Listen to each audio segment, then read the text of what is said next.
everyone, and welcome to Heart and Hand, the Rangers podcast. My name's David Edgar, I'm your host as always, and I'm joined this week by two of the stalwart sons of Heart and Hand. First of all, the wonderful Mr. Ian Hogg. Pleasure to be back on, David. Thanks for having me. And the tremendous Mr. Cameron Bell. David, hope you're well, my friend. Now, before we get into our team, and there's going to be some frothing going on, folks, I shouldn't wonder about that, so be aware. But before we get into it, Friday night, the accounts dropped. The accounts dropped on Friday night. The headline figure, a 15.9 million loss, which is obviously something that your eyes are automatically drawn to. Now, when it comes to our finances, what we do here at Heart and Hand over on our Patreon site is we have our financial guy. He's not made up. He's not, he does exist. He's called Andy McGowan, who knows what he's talking about. And we had Andy on today, our daily update show, for a full breakdown of the accounts. So if you want to hear from someone who knows what he's talking about it, then I will put the show's free. You don't need to be a subscriber to listen to it, but I'll put the description in the show's description today. I'll put the link to the show. If you just click that, and you'll be able to get all of that there. Andy, we spent about 25 minutes going through everything in detail. So rather than have us amateurs kind of fumbling our way through it, then listen to somebody who knows what he's talking about. And that leaves us free, of course, gents, to talk about the football. Aberdeen at Ibrox. Now, Hoggy, we're honest on here, I think, or at least we try to be. And it was a weakened Aberdeen side between injuries and COVID, but that's hardly our fault. And Rangers went out and I thought treated them the way that you should treat a side in those circumstances, by just going for the jugular. As you know, David, I got a real bugbear with Rangers over the past, in fact, over the past, 20 years, that we treat the likes of Aberdeen, that Pittodrie and at Ibrox, as if we're playing Real Madrid and Manchester United. Well, maybe not Manchester United just now. But we treat them like Real Madrid. We show them far, far too much respect. And I wanted us to go out with real attacking intent, ultimately wipe the floor with them. Now, I got everything that I wanted, just about. We kind of chucked it at 4, but when I saw the lineup, I'm thinking, right, Davis has been rested, that's good. We've got an attacking midfield. We've got players that can rumble them up because they're going to have 3 monsters at the back. And we've got players that can move them around. And it all just harked back to the game against Hamilton. And I hope that's how we were going to really go after them yesterday. Turns out we did. So hopefully we can start to learn those lessons, that we don't have to be treating these teams like Real Madrids and AC Milans and all the rest of it. They are Aberdeen. They are one of the better sides in the league. They're not brilliant. And you're right, especially yesterday. They had players out. They had their central midfield pairing missing. Ferguson out with COVID and McCrory out because he's on loan, incidentally. Magnificent bit of business by us. And yeah, turns out I got most of the things I wanted yesterday.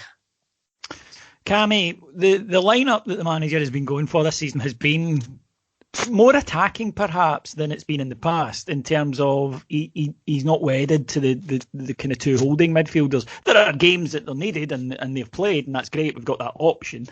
But you saw again yesterday Scott Arfield playing in the midfield, Joe Aribo playing in the midfield, and they were up against a kind of inexperienced and rather average Aberdeen midfield, and they took command of it right from the start. To be honest, Aberdeen's only real threat came from Hedges, their fullback, breaking forward, as he did to good effect, to be fair, in the first half especially. But it's a sort of signal of intent at Rangers that they're saying, whether or not it's trust in the defence has gone up, I don't know. Whether or not it's trust in our ability to hold the ball and say, well, you're not going to face as much in terms of the way of attacking. And there will be games, we saw it at Rugby Park, I dare say we saw it at Parkhead, and I dare say we'll see it again in future games. But even at Parkhead, we would have expected in that game, I think, Kamara, Davis, Jack, and it wasn't. It was 2 of them. And there just seems to be a little bit more confidence in our ability to go on and dominate sides without maybe needing to be cautious or overly cautious in that area of the field. I think you pull a lever on a couple of those simultaneously, David. What you're looking at is we have a far more fluid midfield, which for me, the main purpose of is to be able to penetrate as far up the park as possible and to try and play it within the opponent's first third. And that most important thing is to be able to try and maintain that level of attack and that intensity. It allows the midfield to continue to press and kind of hunt in packs. Our main focus is to recover the ball as quickly as we've lost it. It's kind of like the old Barcelona, the 3-second rule.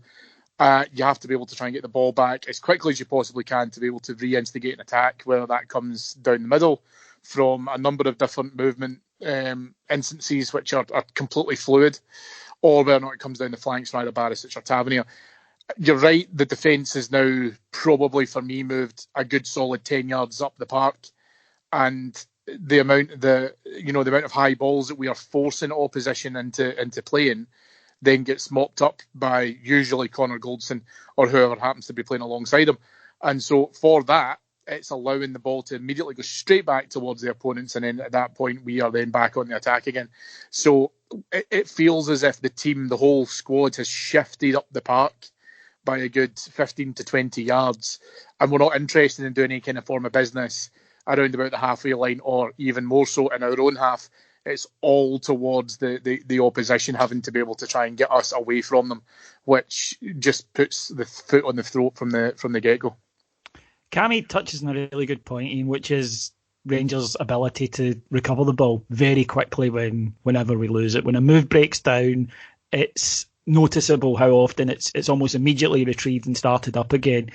And that, of course, leads to constant pressure on the opposition, and you're much more likely to force an error, force a mistake, pull somebody out of position, etc., etc. But the thing about pressing is, to me as a layman, I'll sit and watch a side and say, well, why don't they just go and press? Why don't you? And at times it's a bit more complicated than that, because a bad press is disastrous. If somebody goes and somebody else doesn't at the right moment, then there's a great big space that sides will find and will get through. And that's probably the most impressive thing about this Rangers team to me in terms of its pressing game, is that you can tell that it's a well-coached side, and no matter who comes into the team, they all know what their responsibility is. Not only when we have the ball, we've got creative players, but when we don't. Yeah, there is a negative to it, David, and we saw that a couple of times in the first half yesterday, whereby a bad press, or maybe only 2 out of 3 players pressing, and it left a bit of space, and they got in a couple of times. They got a couple of shots away and goals easily dealt with by McGregor, but that was just that almost split second switching off, and we saw the outcome. Better teams would have punished that yesterday. But when we're on it, and by and large we have been on it, and we were on it yesterday, we're hunting in packs. And it's not just, say, the 2 or the 3 in the pack that's hunting. It's those around them. They're really squeezing up against the opponents and making the likes of Aberdeen yesterday play in very small spaces. Invariably they lose the ball, or invariably it was a very Derek McInnes hunt up the park. We get the ball, recover it. And the key word from yesterday, I just think yesterday for an hour, it was relentless. We suffocated Aberdeen, we got 4 goals, then we took the foot off the gas and basically went, right, no injuries at all. But it was just simply relentless all the time, and they just couldn't cope. No, they could. And this is another thing, Cammy, about the way that Rangers play football at the moment, is the passing has a point. We all know that over the last couple of seasons there's been times where we're just passing in front of a settled defence, and they know, hold my position, I know what I need to do. It's not like that now. Rangers, when they're moving the ball about, it's constantly probing, it's constantly saying to the opposition, any weak spot, any of you switch off for a second, and that's tiring, both physically, because they do a lot of chasing of the ball, the opposition, but also mentally. And again, I think that's something that's improved dramatically this season.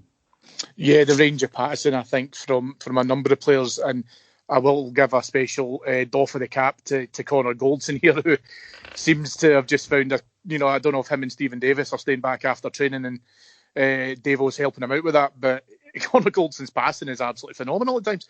But yeah, you're absolutely right. It's about being able to try and find either a man who's already in space or space that man can run onto to be able to try and find that as a ball. And you mix that range of 30, 40 yards high ball passing, David, to really intricate, really delicate 1-2s that we're about to come on to when you see the breakdown of goals and how we can then position and manoeuvre ourselves into the box. And as you say, that range of passing, whether or not it's over 5 or 10 yards or 40, 50, it really unlocks defences so simply. But it's not simple, and I don't want to do a discredit to the team because it's something that clearly has been worked on.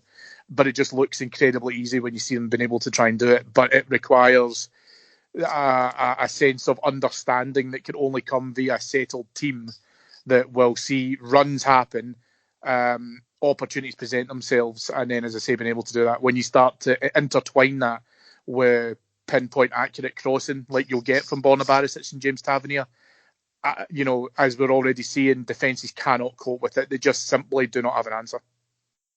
Ian, I'd like to pick out a couple of the players from yesterday, and I think one who is increasingly influential and is starting to garner the reviews that his performances deserve, while excitingly he feels he still has a bit more to go before he's at his best, and that's Kemar Roofe.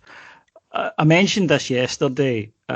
Sometimes you see a player arrive in Scotland and you just know quickly that you're from a higher level. You've played at a higher level than this, and you look like a guy who is at the top of his game up here, and that's Kemar Roofe. His movement is incredible. He pops up exactly where he should be all the time, and he plays in little spaces that the opposition don't know who's to mark him. He moves so quickly anyway that the confusion that he sows, and on top of all of that, he can finish. Yeah, just before I talk about Roofe, just picking up on a wee point around the passing. I actually thought the passing yesterday in the first 20 minutes was a bit lax, and there's me being hypercritical. But again, we went through a spell of it being lax, and we still come out of the ball just about every single time. On Kemar Roofe, I must admit, when he started off, he wasn't fit and he was getting 5-10 minute cameos. I was wondering where he was going to play, and now I realise how he fits into the side. We're going to have a front three where it's just Kent will be, I think, the ever present. I think Kemar Roofe is going to be an ever present. Then it's going to be one of an Itten or Morelos, or a bit more width and pace. But they all just interchange all the time, and that suits Kemar Roofe down to the ground. If Morelos comes short, it opens up a bit of space in behind him. Roofe's all naturally just going in there. We saw it with the second goal yesterday that we dragged him about a little bit. Goldson's pass was superb. We dink over the top, but Roofe's just drifted in behind his defender. First touch is brilliant. Absolutely brilliant, and then he's then still got a couple of guys to get by. He barrels by the first guy, gets his shot away. You saw that the whole game. He's just drifting into those wee spaces. He's aggressive. He's good in the tackle. He wants to nip the defenders. He reminds me of Stephen Naismith when Naismith was in the absolute top of his game for Rangers. I think Kemar Roofe's going to turn into that player for us, and frankly, just going to be a higher class of quality. Some chat about Alfredo Morelos, Cammy, from online on fans, and some may be thinking that he's not contributing as much this season as he has previously. What are your thoughts on that?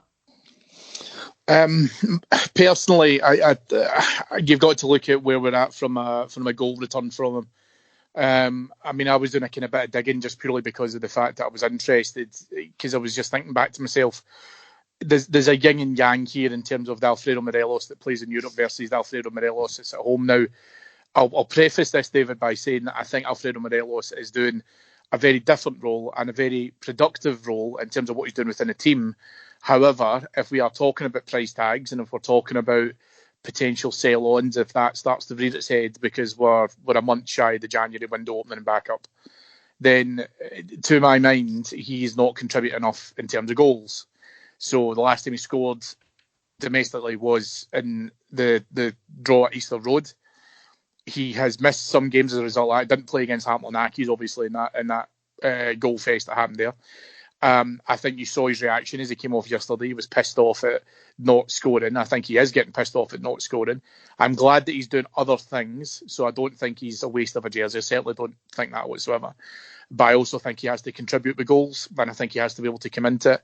Now, we are incredibly fortunate that James Tavernier is scoring penalties, that Kemar Roofe is contributing with goals, Scott Arfield is contributing with goals, Ryan Kent is now back amongst the goals. These things are all great, but these players, this is always going to be periodic, so these players will start to go through a bit of a dip. And I don't think any of the three of us right now would turn around and say, right, well, Alfie, if his life depended on it, is going to score next week, if that's going to have to happen, because I just feel as if that's missing from his game at the moment. And I would like to see him back amongst the goals because, again, like you say, it's a big part of his game. He's not the same player that we're talking about from 12 months ago. And I mean that from the role he's asked to play and his maturity in terms of how much he's grown up. There was times I was saying to you boys yesterday, it feels like he was in midfield a little bit too much more. But it's because he's dropping back and getting the ball. And again, because of that movement we have in the front three, that will create opportunities for Kent and Roofe, both of whom took they took advantage of those opportunities. Alfie needs goals, and I need to get him back amongst the goals, Davey. I think it's really, really important for us. And I think there's a step there that he's missing to be able to try and do that. And I just want him back in. If he starts a goal scoring route in January, fantastic. But we also have to look at it that he needs to take his European form and bring it into what he's doing domestically. Because I don't think, and please you boys can correct me if you feel that I'm totally off track here, I don't think that we are setting up completely differently in Europe to how we are at home. So the question has to be asked is, why can he score in Europe and not score domestically? I do disagree, and I shall explain for why. First of all, he's been asked to do a different role in the team. Rangers previously were a machine entirely set up to feed him, whether it be the long balls into the channels, playing right through him. Everything went through him. So understandably, he's going to get more opportunity. That system was built for him, and it worked to a degree. But when it didn't work, we were screwed. We had nothing else. And when he was off form, we were screwed. We had nothing else. And teams knew that. So we were overly reliant on him. He's now asked to do a different job, which allows other people to contribute. He said there that other people are scoring, but it's periodic. I don't think it should be. The rest of those guys should be contributing. Kent should be contributing regularly. Roofe should be contributing regularly. Hadji, if he's playing, should be scoring goals. Arfield, etc., etc. So no, I do think that these guys, you should be getting goals from your defenders via set pieces or whatever, which we are. I'm not criticising. I'm just saying that it's a regular part of it. Rangers' problem for the large part of the last two seasons was if Alfie or if Jermaine Defoe was in, didn't score, who was going to answer? More often, sadly than not, was nobody. And Rangers have looked to address that. Rangers now are a system rather than an individual team. We're a team of components, and Alfie plays a part on that. Secondly, in terms of things like, if he's getting chances and fluffing them, then that's a different thing. But he's not been getting many chances domestically at the moment because of the way that we're playing. I think that this is quite common now in football. You just need to look at Firmino at Liverpool, and people will look and say, well, he doesn't score enough goals. He's 1-3. And look at what the side's achieving with him in it. That's why he's there.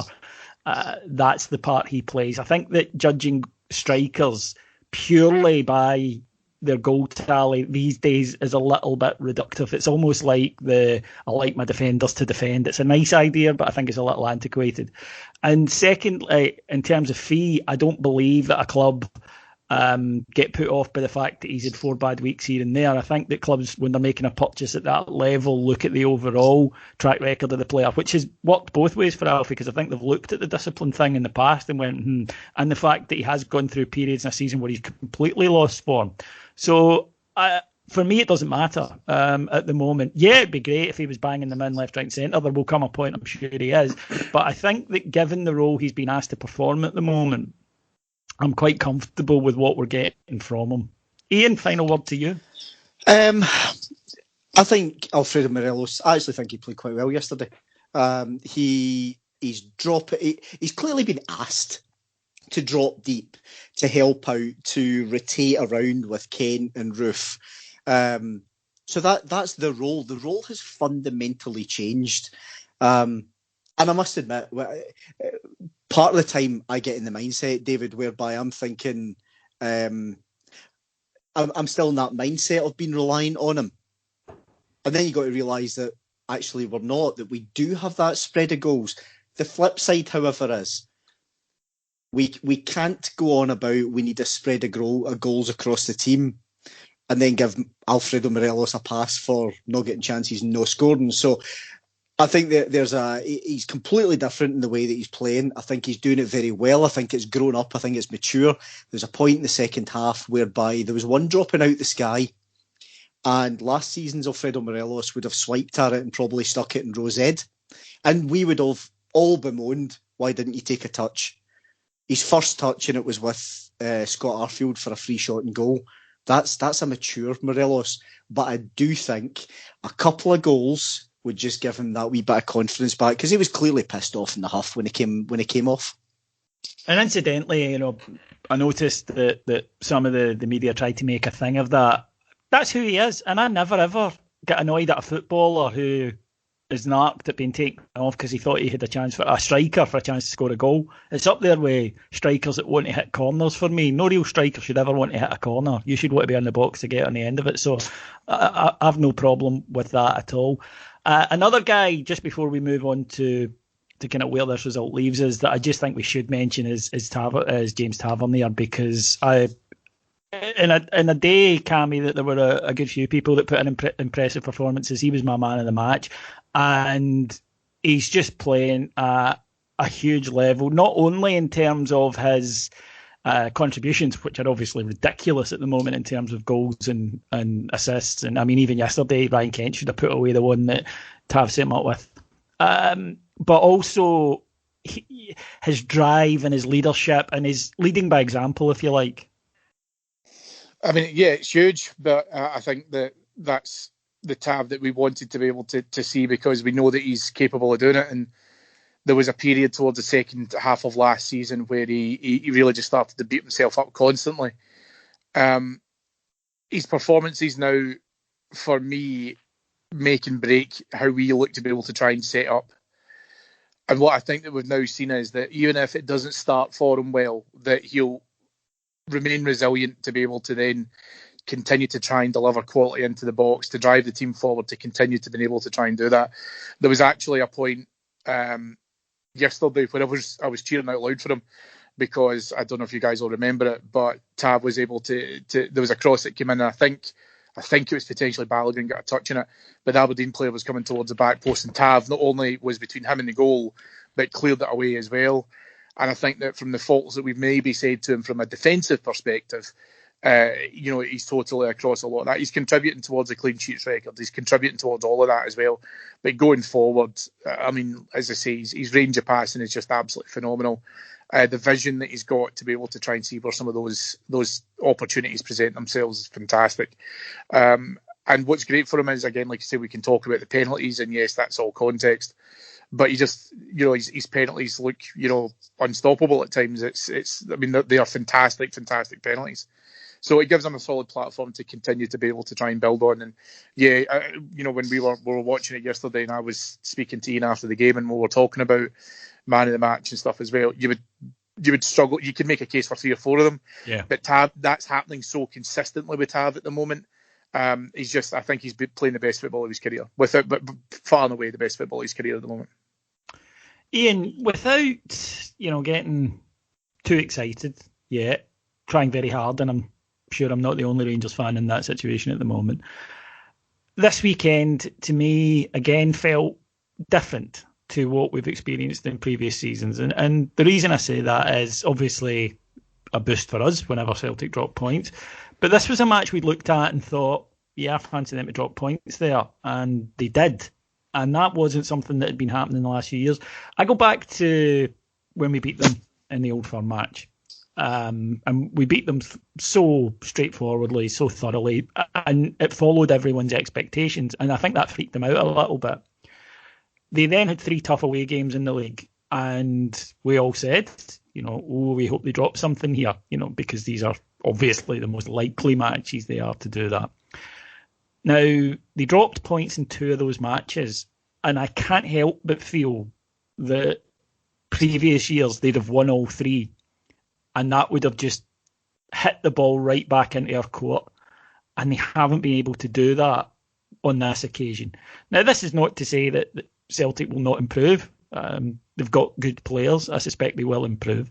But even so, this is different. This is not something they've had to cope with. They've had that ability to just put the foot down after a setback and get moving again. And they weren't able to do that this time. So, first and foremost, Dermot Desmond and Peter Lawwell, we know that you listen to the pod. I would urge you not to show anti-Irish, anti-Catholic bigotry. And I would urge you to keep a hold of Neil Lennon, candlelight vigil and all that, David. You're right. Previous seasons, it would have been us that was maybe dropping the daft points and Celtic being relentless. This season it's different. This season it feels different. So far, anyway. We're only 15 games in. Still a long way to go. But it does feel different that even when Celtic are getting points, getting wins, they're scrapping it. And they're very narrow wins. They got a point on Saturday and they fought back. And, if that's us, David, maybe last season before, we're probably talking outwardly about, well, that's a great comeback and that's the type of games that if you lose, you lose the championship and so on. We know what happened. They managed to get back. They managed to get a point. That's great. Celtic fans aren't stupid with what they're watching. They know that they've regressed badly. But the onus was still on us. We've got to go out and grab the mantle and get the job done. And even when they've dropped points previously, we would then almost look like, the rabbits in the headlights. That just wasn't the case. They dropped points. I get the impression their fans felt that they would drop points, and they did. It should have been 3 that they dropped. We've still got to go out. We've still got to get the benefit from that, and we did right from the off yesterday. There is no question who's winning that game. That's the difference. We're going out and we're super confident. We know that we're going to win. It's Walter at Ibrox type stuff. Whereas they're now going out and they know that every single game is becoming a scrap for them. I think a key point to this is if you took someone who has no idea about British or Scottish football, literally, a man off the street who has no interest in football whatsoever, and he showed them both, yeah, and he started a podcast no one listened to. What you could do is you could say to them, tell me, looking at these 2 teams, looking at these 2 games over Saturday and Sunday, tell me which of these 2 teams do you believe is chasing its 10th title in a row and is also looking for claiming its 12th out of 12 consecutive trophies. I look at that, and then I can guarantee you the man in the street picks us. That's the difference. And what's now happening is the players don't believe in him. It's collapsing. Because the players don't believe in him. They're not happy in terms of the system. They're scraping draws. And listen, speaking to Celtic fans I know at work and whatever else have you, a lot of them were praying that they didn't get a point yesterday because they hoped that the defeat would mean that the board would have to take action and sack him. That's genuinely where they're at the moment. And I don't want to continue talking about them because it's not why we're here. But the simple fact is they had to regress in order for us to be able to catch them. And they're doing what, certainly from the outside in, looks like everything they possibly can to sabotage it. And it's great. We need to continue to allow them to make mistakes as much as we possibly can. I think it's about forcing mistakes. It's a different type of psychology. And look, they may well be able to overcome that. That remains to be seen. But that is the difference. If you don't pose different challenges, then you can't expect a different result. We haven't been able to put them into awkward situations in the past because we've not done our own job. And again, if we drop off, then we'll be back in the same spot, and then their experience at getting over the line will kick in. Whereas I think it's important for our side to do that, to make sure that we take care of our own business, and therefore you can reap the benefits of, if you like, the psychological edge of a title race, something that Rangers have not been able to do. I think what's important for me, Ian, is Rangers need to post a potential title winning points tally. Because if we don't do that, then we've no right to expect to be in a title race. You've got to say, we're a side that's capable of getting 90 points. And if we do that, can you beat it? And maybe they can, but if they know that we're a side who can't get near that, then they can relax, play their football, play their way back into form, and little fissures that quite clearly exist at Parkhead don't expand, because you can work on them. Instead, we're maybe putting them in a position where it makes things pop out. And I wonder if that's maybe the most impressive thing about this Rangers side at the moment, that its focus is entirely on what we do. And again, that feels slightly different to me. The last few years, I think that Rangers squads have had one eye on Celtic, whereas this year I think it's the other way around. Yeah, you take the likes of yesterday. Our sole focus was 3 points, get some goals, worry about us, not worry about Aberdeen. It comes all the way back round to the very first question. Not worry about Aberdeen, not treat them with really any semblance of respect. And if we do that, we will by default continue to heap the pressure on. And we've always said, David, I want a Rangers that can put pressure on our rivals. Because I don't think they will be able to react in a particularly good way. And here we are. All Rangers need to do, and I say all because it's hard, all we need to do is keep on winning. Throughout the course of December, we've got League Cup duty next weekend. We've got Benfica on Thursday. We've got Standard Liège at Ibrox a week on Thursday. We then go into a run of 6 league games, with like Poznan away as well, but 6 league games in December, 4 of them away from home at Ross County, Dundee United, St Johnstone, St Mirren. December's going to be huge for us. Just now feels great, and I'm trying to hold in the gloating and all the rest of it. But nothing's ever won in November would be the cliche, David, and it's true. December is going to be absolutely huge for us, and if we keep on like we have been the past few games, I'm hoping we're going to be in a very, very tidy position, given that they've also got the cup final to play. I think, the weirdness of this season is certainly affecting them more than it's affecting us, Cammy, which is a testament, I think, to the professionalism that Steven Gerrard and his management team have brought to the squad. And yeah, Ian's right. There's a lot to look forward to, but it is focus on each game at a time. We've put Aberdeen away quite straightforwardly. We put Hamilton away in the last game before the break quite straightforwardly, and now Europe back up. But an opportunity on Thursday night to pretty much essentially qualify. It's a tough one. It's our toughest home match by some distance against Benfica. We're boosted slightly by the news that their kind of star striker Darwin won't travel due to he's isolating at the moment. And he looked a very special player in that match a couple of weeks ago. But there's absolutely no reason for Rangers not to feel, we've got to respect the opposition, but we're certainly capable of beating them. That's exactly what I would say to them. I would say to them, you should have taken points off them in Lisbon. And all 3 points, I should say. You were in the driving seat with that, and you capitulated. And it's so alien to us now as a concept to do that it should feel unnatural. It does feel unnatural. Therefore, go and get your revenge and go and take the points that you should have got across there. And as greatly as you say, qualify for the next round. Now, I'm not suggesting for a minute that, that's incredibly simplistic, and it'll be certainly far harder than that. But, we've said before, David, we're a European team now, and we've proven it on numerous occasions. We have no one to fear, and we've made a tremendous start to the Europa League. So much so that I think, by and large, a major crisis, then we're fairly safe.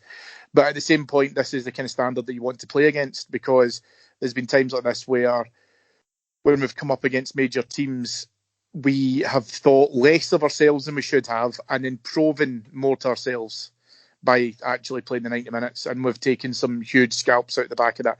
Benfica are a world-class team who should belong in the Champions League, and they have the money to certainly implement that. But we've got the opportunity now to go out there and win a game that we should have won a couple of weeks ago. And again, like you say, put ourselves into a very, very comfortable spot for hopefully getting a favourable draw into the next stages. Ian, what are the keys in a match like this against Benfica? What are the key things Rangers need to do? Don't switch off. Or do well, rather, yeah. Yeah, don't switch off, first and foremost. We got a knock back when we were 3-1 up across there and get back to 3-3. What I've been really impressed with, David, is how we've handled that. Last season, the season before, if we got a bit of a knock back in Europe, we always worried about the following weekend. Well, there we've had that wee setback and against Benfica, having been 3-1 up and then scored 12 goals across the two next league games.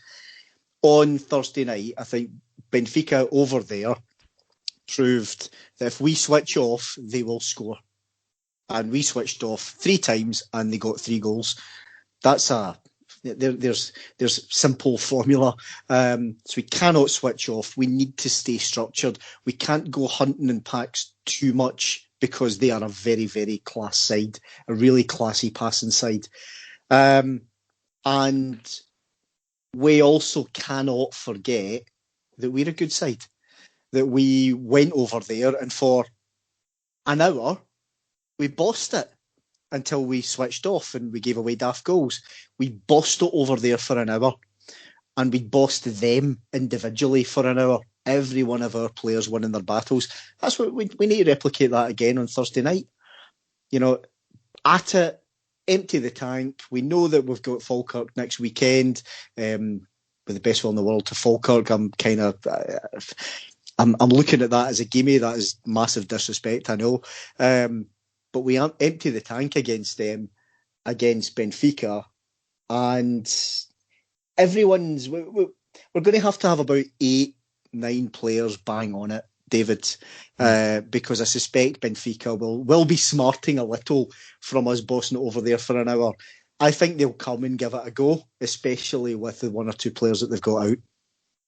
Cammy, as Ian mentioned there, is it an advantage that the manager can say, because we've got this ridiculous, everybody does, I'm not complaining, everyone in football's got this ridiculous schedule coming up over the next few months, but is it a case that he can say on Thursday night, empty it, because we can make changes at the weekend? Absolutely, and I think that he can do that because he's also supported by how well those who have stepped into the squads, have contributed, and I think he's got a real safety in that. So, for example, I would not be playing Borna Barisic against Falkirk because I'm perfectly happy that Calvin Bass would be able to come in there. He'll probably go with Hollander again on Thursday night, which means Balogun comes in on Sunday. So, you've got various midfield options that can rotate around with that. And again, the same thing as well with the front three, very, very possibly, Hadji will feature a large part on Thursday night. If not, then I would be able to see him against Falkirk. So there is a degree of swapping around with that. I would swap around the goalkeepers as well. None of the positions I've just mentioned or the personnel that I've just mentioned give me any pause for concern. So for me, the big thing is being able to, maybe we don't go all gung-ho. I get where Ian's at with it and stuff as well. Maybe we do have to have a degree of intensity. But if players need a rest on Sunday following that, then we can afford to give it to them.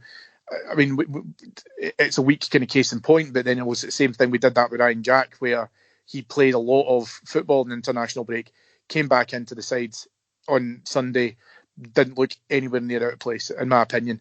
Looked like he was totally on it. So there's a point here where I think, as you say, David, this is the beginning of that schedule. So I think that maybe we can do it just now, and then we have to manage our resources accordingly going forward. But I think if we can make the last couple of games in the Europa League pretty much as straightforward as we can, this could be literally the last full 90 minutes we have to play within it before the new year. The manager did say that at the weekend. He was asked if it was a pivotal game. He says, we want it to be the one we look back on and say, yeah, that was where we got over the line. That was where we got qualified. and take the sting out of the last two matches. You don't want to be in a position where you're going into the last game having to go hell for leather if you can possibly avoid it. But it would be a remarkable testament to the team's ability in Europe if it was to clinch, almost clinch, I'm not sure how the official thing was at the moment, but clinch qualification in a group of that quality with two matches left. It would be absolutely sensational. So, yep, we're very much looking forward to that. Cammy, you'll be here on Friday to discuss that. Yeah, absolutely. Back with the Heart and Hand Extra, we will have the review of the Benfica game and preview of our League Cup action as well, kind of coming up as well. So, really looking forward to, hopefully, and I'll keep everything crossed as much as I can, because I'm not confident enough to take things for granted, but be coming back to you to talk to you about 3 points in the Europa League on Friday. Absolutely, we're all hoping for that. Now, as I say, if you want to hear about the accounts, please don't forget, in today's show description, there's a link to a show on our Patreon site in which we go into that in depth. And if you like what you hear, why not considering sign up? Where for just $1.99 per month, you'll get up to 5 shows every single day on all things Rangers. I'd put our coverage of Rangers up against anybody's. We've got reports from Ibrox on match day, interviews with the press from the press conferences. We've got analysis of the game done separately, and we've even got a show where you can contribute your thoughts. So there's plenty there for everyone if you go and get involved over at patreon.com/heart and hand. Right then, that'll do us for this Monday. My thanks to Ian. Pleasure, mate. Pleasure. My thanks to Cammy. Thank you both, guys. Thanks to our executive producers in London, Mike Lee and Paul Miles. I'll be back next Monday. Cam will be with you on Friday. Until then, have a great week and on the Teds. Take care. Bye-bye.